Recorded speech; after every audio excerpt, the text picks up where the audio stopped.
Hi everyone, and welcome to another great car here on the Car Reviews podcast with CollectorCarCanada.ca. Today we have a neat one. It's a 1969 Pontiac Grand Prix Model J.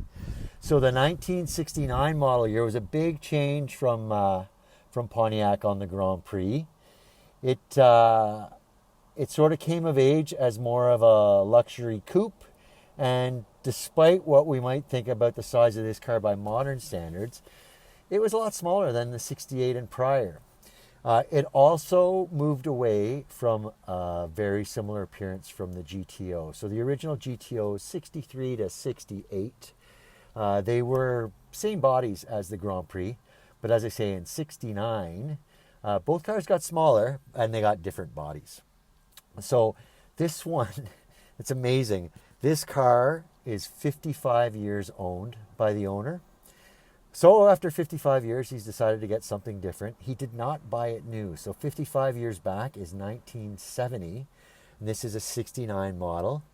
And so the story goes, the original owner of this car, you never know what you're going to get at a GM dealership in 1970 in terms of a story.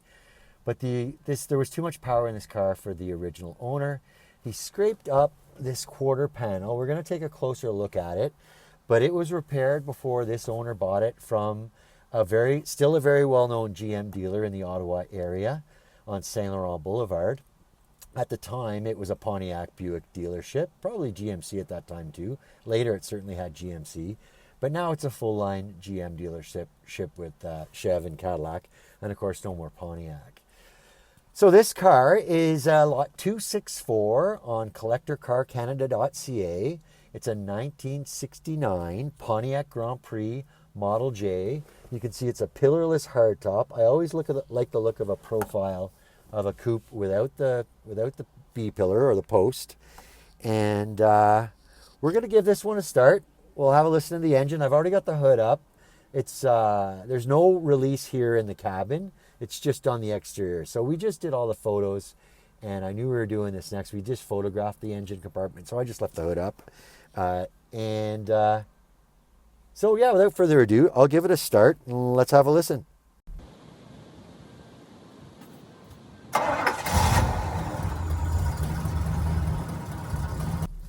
So as you could hear, nice, even, smooth start. We won't claim that to be a cold start. You can probably notice we're in a public place right now. But earlier when we arrived at the owner's house, we did give it a cold start. So there's a video of that with lot 264, cold start, engine idle, and exhaust. The engine's a little warmer now. I don't think we've driven many more than 3 or 4 miles. But that was not a legitimate cold start. Owner claims original 51,203 miles. So if true, that's going to its new owner with under 52,000 miles. We did get a whole bunch of documentation on the car, and I expect we're going to be able to document that when we get back to the office and put the work orders and other records together. So for now, I will say the odometer reads 51,203 in miles. So going to its new owner under 52,000. And I think that's about all I need to tell you from here. I'll go grab the camera, hand hold it. We'll get a closer look at that engine compartment, and we'll take a look at the rest of the car. Okay, here's a look at the car from the passenger side. Although the sun's over here, I wanted to do the opening shot where I did so that we had the nice grassy or the green trees in the background. So we'll get in a little closer to the engine of this 69 Grand Prix Model J. And before we do though, I will tell you that it is equipped with a 400 cubic inch displacement V8 engine. There were two 400s for 1969. This one is the 4-barrel, so that was good for 350 horsepower.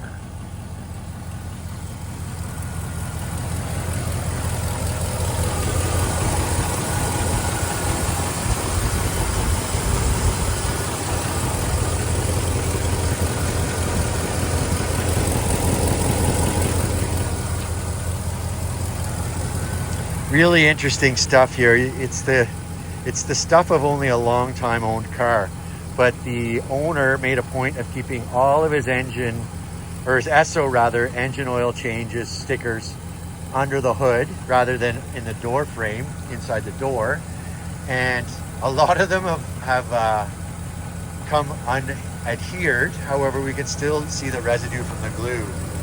So you can see that this owner was pretty fastidious about his oil changes.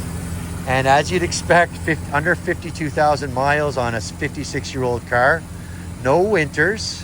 It's not original paint. It was painted in 1976 in addition to the paint repairs that were done in early 1970 or late 69 after the original owner had a mishap.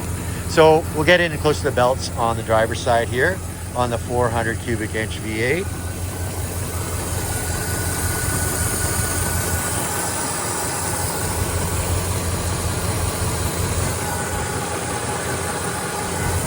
And a look at some of the other components under hood.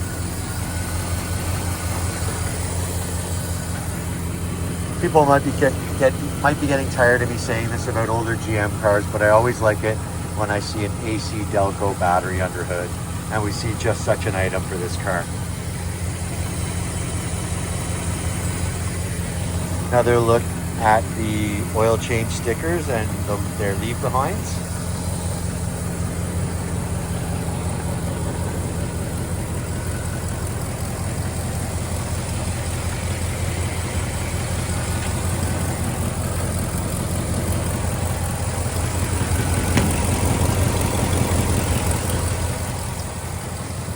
And there's a cowl tag right here.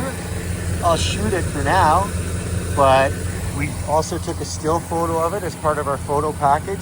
We'll decode that, so take a look for that cowl tag decoded on the detailed listing for lot 264. I'll give you a look at the hood insulation as well. But I think we've seen what we need to see under there. Nice solid steel hood. Let's go back to the dual exhaust here. That's probably a tell of the higher powered 400 with the dual exhaust.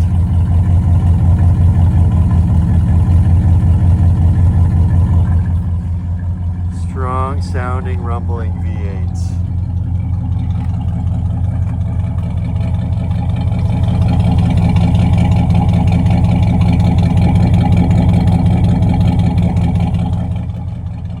So that's a good listen to that engine.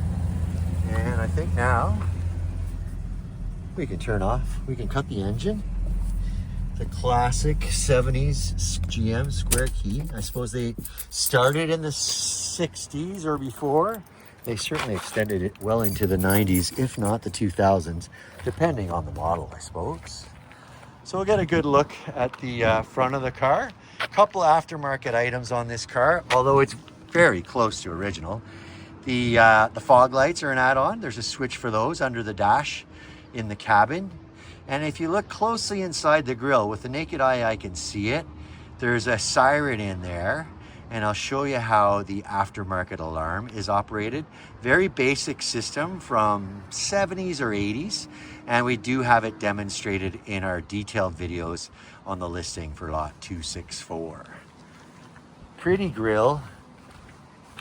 And there's a good look. I think you can see that siren in there through the grille.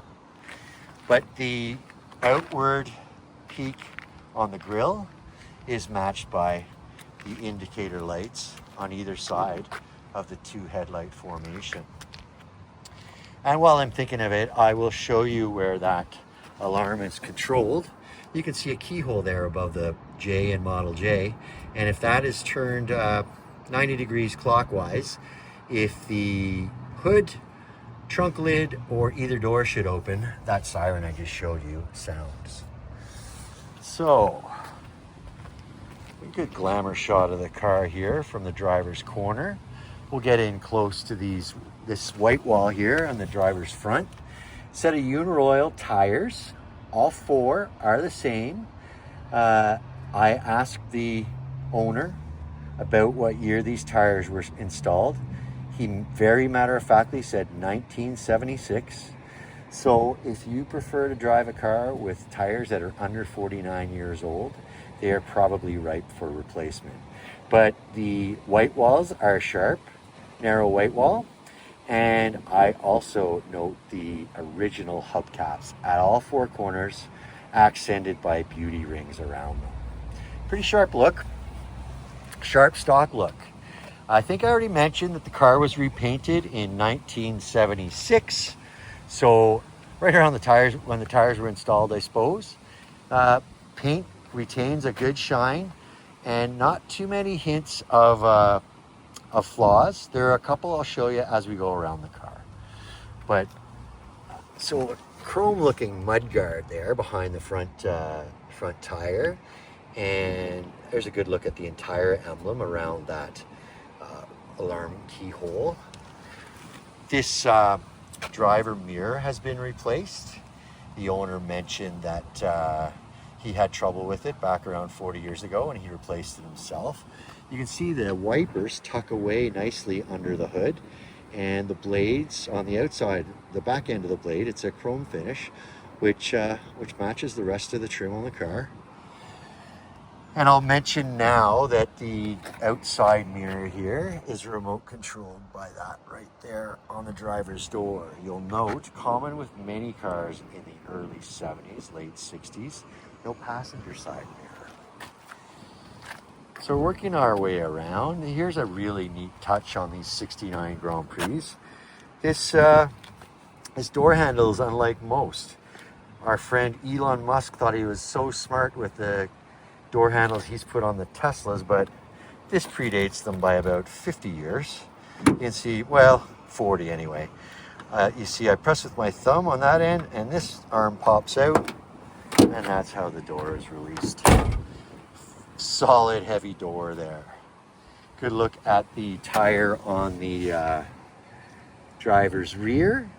There is an evident crack on this towards the bottom right of the tire, you can see. Owner's not fazed by it, but as I mentioned, if you prefer tires that are under 49 years old, maybe it's time for a new set of white walls for this. But Uniroyal steel belted, and they're 14 inches in diameter. Couple of common themes. You see this accent here on the vinyl roof. It's sort of in common with these reflectors here on the rear of the car. 3 reflectors, 5 chrome accents here on the vinyl roof. And speaking of that vinyl roof, it looks really good. Original vinyl roof, and just another obvious sign of the care that's been taken to this car. So right in here is where the repair was done in the late 69 or early 70. Even with the naked eye, it's very hard to see unless I change my angle. But there's a slight bit of bubbling visible, but I definitely can't feel it with my hand. So I don't even know if the camera is picking it up or not. We also made an effort to include it in the still photos for lot 264. Here's a good look at the vinyl roof from the rear. I'll mention that we've got a rear defrost system here. Not every GM car in 1969 had that, so that's a nice touch. As I say, we're going to decode that cowl tag, so you'll see some of the features of the car there. And here's a good look at the rear, I don't know, driver's 1/4 angle. Dual exhaust. Those polished tips are an aftermarket addition. The new owner may or may not want to keep those. Working our way around, a Grand Prix emblem here on the trunk lid. I'm not going to open the trunk in the video, but we do have photos of the inside of the trunk on the detailed listing. When the owner was showing me some of the flaws of the car, I'm showing them all to you. He mentioned this part. You can see how that's becomes separated. And I don't know if I would call it a flaw so much as a sign of age, because this is an original piece. While we're here, it's always fun when you find a fuel cap right there. So you'll be the star of the fill-in station when you come in with this and flip your plate down and refuel. Good look at the rear of the car. So another flaw I want to show you. There's the matching reflector here on the rear filler. And while I'm at it, I was talking about this chrome accent on the other side with those reflectors. Show them both to you at the same time. But underneath the vinyl here, there's something going on here, and the owner mentioned that it's a common theme with these 69 Grand Prix. So definitely a flaw, and I wanted to show it to you. Good look at the Uniroyal narrow white wall here on the passenger's rear, matching cap with the other three with the beauty rings. And I'll show you the door, the front door handle on this side as well. Best operated with your right hand. And just as solid as the driver's side. And here's a good look at the vinyl roof from over here on the passenger side. Really solid. Solid might not be the right word for a vinyl roof, but beautiful condition certainly. And the emblem here on the lower front fender on the passenger side. No keyhole for the alarm on this side. And as I'm looking at this chrome rocker cover, you can see a little bit of overspray from 1976 paint job. But I'm gonna walk over to the other side of the car and show you that chrome finish for the rocker on this side. Of course, this is where the mishap occurred back in 1969. You can see there are a few, I don't know if they're screws or rivets. My naked eye can't tell without my glasses. But certainly the one here under the X in Grand Prix. We'll take a look at the same area over here on the passenger side. And this side's rocker finisher was installed at the factory. And the one that was here would be the equivalent of under the G on this side, not in place. So that's another evidence of the fix from back in late 69 or early 70. The owner of the car even told me the date he bought it at that dealership, at Pontiac Buick dealership on Saint Laurent Boulevard in Ottawa. I believe it was March 11th, 1969. It was definitely March of 69. We'll get that date onto the detailed listing for lot 264. So there's a good look at the exterior of the car. Up next, the interior. Okay, so despite the car having the 4-barrel, 400 cubic inch displacement engine with a factory rating of 350 horsepower, power pack is not base. But the Model J, you can see that emblem in the front of the center console, in front of the floor shifter. It didn't come with a lot of power options. The next one up would have been an LJ, and you would have seen a few more options in it. So I showed you that remote mirror control. It's manual, though it is remote. You can do it with the window closed, but a manual lock system, crank windows, and an AM radio. Although in the 70s, when the owner was a young man, he had a big collection of 8-track tapes, he told me, and he had this 8-track unit installed, still functional. And this switch is for the fog light pack you saw on the front. You can see that that light still illuminates when the door is open. I'll also show you the dome light, still in perfect, well, I won't say perfect, but still in operation certainly. And while we're at it, I can show you the headliner, with the bows of the headliner still in place, and it's nice and taut to the roof. You can see no sag at all. And it's I'd call it a light vinyl. It looks a little more like fabric, but I think ultimately it's vinyl. And those two chrome knobs on the left, they're to operate vents to let some fresh air in. We got various controls here. So one thing that this Model J does have above base for many cars in the period is the bucket seats with the center console and the floor shifter. A set of GM vinyl mats come with the car, not original to the car, but certainly I think it's fair to say that those are period correct. Lap belts in place sort of permanently, but on each side there's a shoulder belt connection that you can attach to your lap belt if you prefer to have the shoulder belt set up.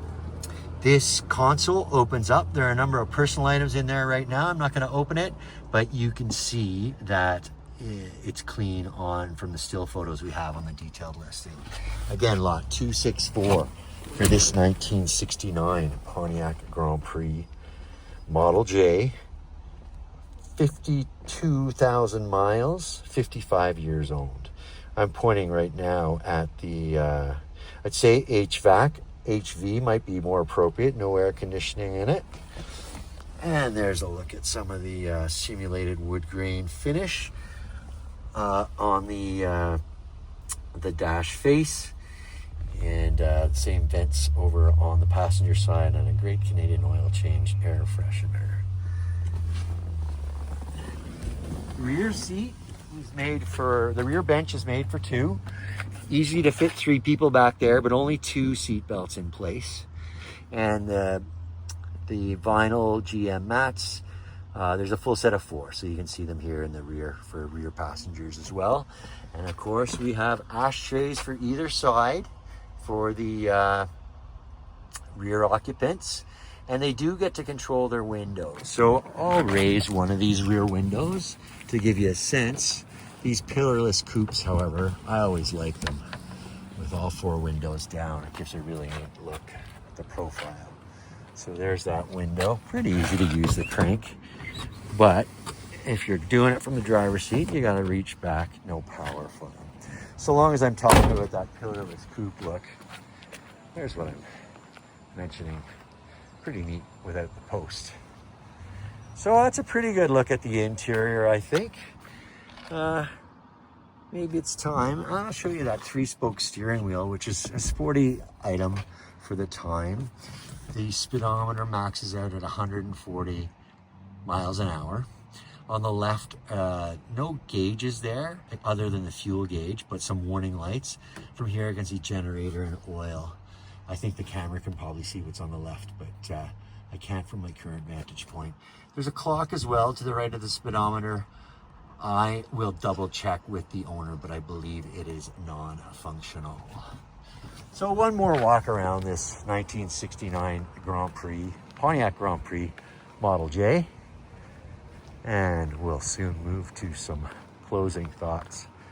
So this one, the owner calls it a survivor. I almost feel that undersells it, because it's been repainted.